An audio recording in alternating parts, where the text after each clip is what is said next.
Nagarjuna Sagar project జల వివాదం తెరపైకి వచ్చింది. కేఆర్ఎంబీ అనుమతులు లేకుండానే ఏపీ తెలంగాణ ఇరిగేషన్ అధికారులు నీటిని విడుదల చేసుకోవడంతో వివాదం రాజుకుంది.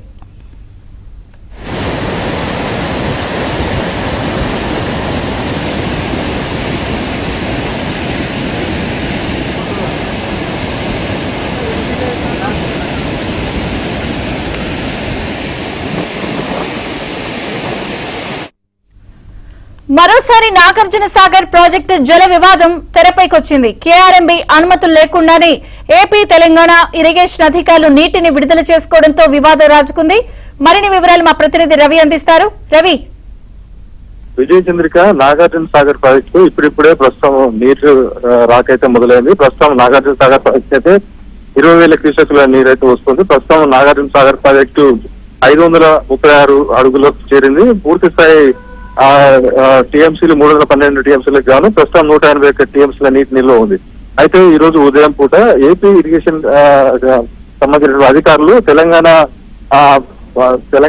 నాగార్జున సాగర్ ప్రాజెక్టు పర్యవేక్షణ ఉన్నటువంటి తెలంగాణ నీటిపారుదల శాఖ అధికారులకు సంబంధించి వారి దగ్గరకు వచ్చి దౌర్జన్యంగా 500 క్యూసెక్ల నీటిని అయితే కుడికల్లకు విడుదల చేసుకోవడం జరిగింది. అయితే ఈ సమయంలోనే తాము కూడా ఎడమకాలకు నీటి విడుదల చేసుకుంటామని చెప్పేసి వారికి పోటీగా ఎడమకాలకు సైతం కూడా తెలంగాణ ఇరిగేషన్ శాఖ అధికారులు 500 క్యూసెక్ల నీటిని అయితే విడుదల చేయడం జరిగింది. అయితే క్షమ పెట్టకుండా ఒకేసారి నీటి విడుదల చేయడంతో ఇప్పటికే ఎడమకాలకు సంబంధించి అక్కడక్కడ లైనింగ్ పనులు కూడా జరుగుతున్నాయి. మొత్తం కుడికాలకు ఎప్పుడైతే నీటి విడుదల చేశారో ఇటు ఎడమకాలకు కూడా పోటీ తెలంగాణ నీటిపారుదల శాఖ అధికారులు నీటి విడుదల జరిగింది. మొత్తంగా కేఆర్ఎంబీ సూచనలు పక్కకు పెట్టి కేవలం తాగునీటికి సంబంధించి చెరువులు నింపుకోవడం కోసం నీటిని విడుదల చేసుకున్నట్లయితే మనకు నీటిపారుదల శాఖ ఉన్నతాధికారుల ద్వారా సమాచారం అంతా ఉంది.